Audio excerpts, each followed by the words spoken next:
What's up, everybody? Welcome back to the channel. It's a beautiful Tuesday, and instead of turning up in the club, Makonnen is flipping burgers. What's happening? Stay hungry and shit, working and getting this money. You know what I'm saying? If you need me to come guest chef at your motherfucking spot, holla at me. Let me know what city I'm coming through, cooking up. We got the smash burgers going off tonight. You know, I'm tired already though, but you know, I love cooking for the people. So if y'all need me to pull up, let me know where. Tag your establishment. If you need a guest cook, come through. So it's no secret that Toronto artist ILoveMakonnen has kind of fallen off since he came out with his hit song Tuesday. Now the only thing he's doing on a Tuesday is making a 4-for-4 meal. I appreciate you, King. There's nothing wrong with working 40 hours a week. This country runs on it. ILoveMakonnen, we salute you. You are doing the Lord's work. But yeah, you fell off. There's no problem with that. That's happened to tons of rappers. In fact, the last time I got an Uber, it said I was being picked up by Shad Moss. Don't Roscoe Dash do DoorDash? Tuesday was a hit. I don't know what happened. Oh, yes, I do. Drake. The moment he released this song, life was peak until he crushed his dreams. Come on, you know this song, Club Going Up. Anyways, it was a hit and it was made by Makonnen. Drake wasn't even on it at first. It was starting to blow up a little bit in Toronto. You've never heard the original because it was very niche to Toronto. But you know who else is from Toronto? BBL Drizzy, so he heard it. Now people call Drake one or two things, either really tapped in or a culture vulture. But whatever you call him, he's been at the top for a while now. So Drake hits up not Makonnen, but his producer and says, "Hey Brev, I want to get on the song." The producer's like, "Okay, but why are you asking me? Just ask him yourself." Drake's sitting there silent. The producer's like, "Okay, whatever, I'll ask him for you." So he asked Makonnen, "Hey, you want Drake on your song?" Makonnen looking stunned. "Duh, I'm an unknown artist. Of course I want Drake on my song." So they released Tuesday. It was a hit. It had people unashamed to be lit on a Tuesday night. Life was good. Until it turned Wednesday and they snapped back to reality. Drake said, "Hey, look, that feature's gonna cost you a lot of money." Makonnen's face dropped. "But I got a deal for you. If you sign to me, you only gotta worry about that money you owe me, even though I asked to be on your song.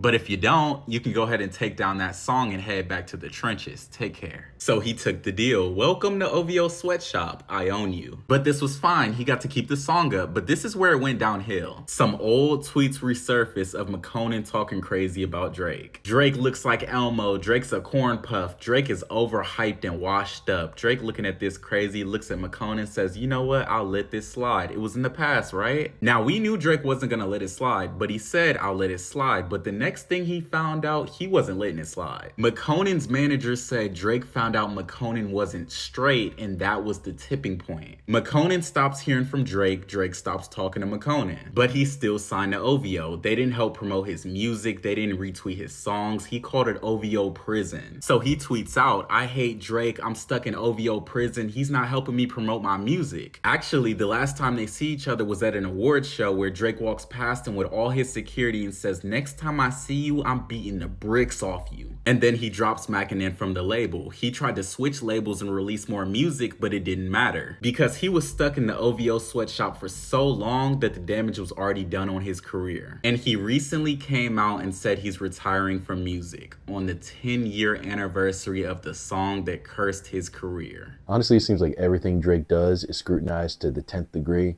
If he helps someone out and they do phenomenal, then he stole from them and they were always going to reach that level and he had nothing to do with their success in any way.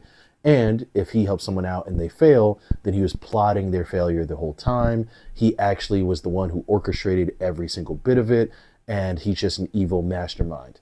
Personally, I think he's somewhere in between the two. That being said, there's a lot of people who disagree with me. And honestly, in the whole case of ILoveMakonnen, the evidence is pretty damning. Let's be honest. The music industry, as well as the entertainment industry as a whole, is known for predatory business practices. This has been happening forever and to everyone that's ever really worked in music. Now, while I do think a good amount of this stuff is true, I think if you're an artist like Makonnen, you also have to think of mindset when you're getting into these deals. Like, yes, you can frame it as, you know, Drake forced his way onto my song and took all my shit, or you could look at it like, oh, Drake shouted me out gave me a feature, and now I'm signed to this fucking dude. There's a million people who have had the exact same situation as Makonnen and have gone through a much more prosperous career. This isn't a Drake specific thing. This is something that happens all the time. Artists find people on the internet, they love their stuff, they say, let's do a song together and I'll help nurture your career. And sometimes they get fucked and sometimes they don't. But the rules and how they go about it is all the same. Plus, let's be honest, Makonnen's music is good, but he's not a hit maker. Now, I went looking for the tweets that ILoveMakonnen posted about Drake before he got signed that supposedly got him blackballed, and I couldn't find it. I definitely believe that it did happen though, because Drake is that petty, but if Makonnen was a good earner, he would have turned the faucet back on for him. If there's one thing that Drake loves, it's money, and he's not going to leave it on the table if it's possible for him to make a good investment. Perfect example is Future. We all remember a few years ago when Drake actually removed Future from his tour because Future answered a couple interview questions in a way that Drake didn't like. But what happened? He brought Future on the tour because Future is Future, and it is in Drake's best financial interest to have Future on that tour with him. The narrative that Drake keeps stealing all these careers from these one-hit wonders is hilarious to me, when we all know that most of these guys were just flashes in the pan. To think that Drake just randomly wants to give you a feature but doesn't want to sign you is a childish idea. Of course that feature is going to cost money. They always do. Every feature costs money, regardless of if the guy reaches out to you or you reach out to him. But if you finesse it correctly, it can make your career. And just because it didn't make Makonnen's doesn't mean that everybody else is to blame. I have a lot of connections with very successful comedians and very, very unsuccessful comedians. And I will tell you, one of the main things is their mindset and how they approach things.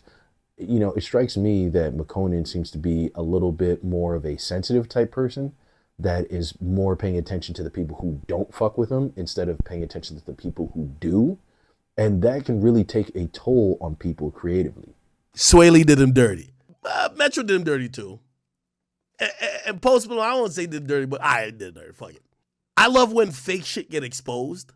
My only problem with this is that fakeness is part of the industry. Like, it legit is part of the industry. So here's why I'm torn. On one end, I do want him to expose these niggas because they're fake. But on the other end, you have to understand that fakeness is part of the industry. And you know what you just did? Bro, you just blew your opportunity at actually popping back off. Here's the thing. This is just how it goes. Metro ain't gonna send you a beat pack if you're fucking cold. But now you're hot again, you could get the beat pack. That's how it works. You're supposed to ask for the beat pack when you're hot. So Metro reaching out, granted you want him to like communicate with you like a friend, he didn't. But now you should be like, yo, bro, send me a song, I'm trying to cut something. This little moment of you being hot, you're supposed to take advantage of and cut records with everybody. Like, yes, is Sway Lee fake for this? Duh. But how about you try to cut a record with them real quick? Like, that's the thing about the industry.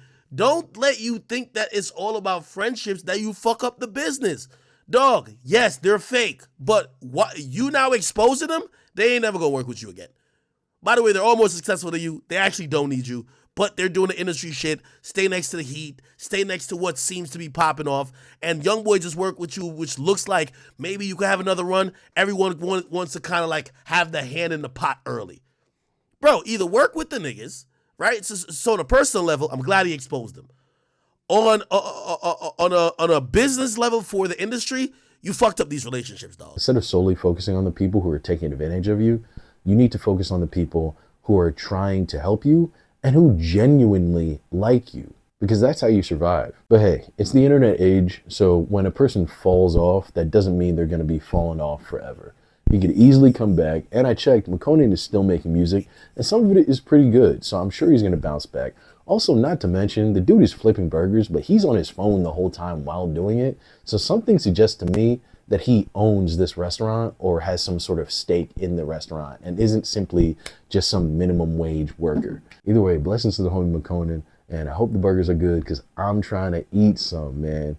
But let me know what you guys think. Do you think his career is done? Do you think everything's over? Do you think it's Drake's fault? Make sure to let me know in the comments. Make sure to like, share, subscribe. I'll see you later. Peace.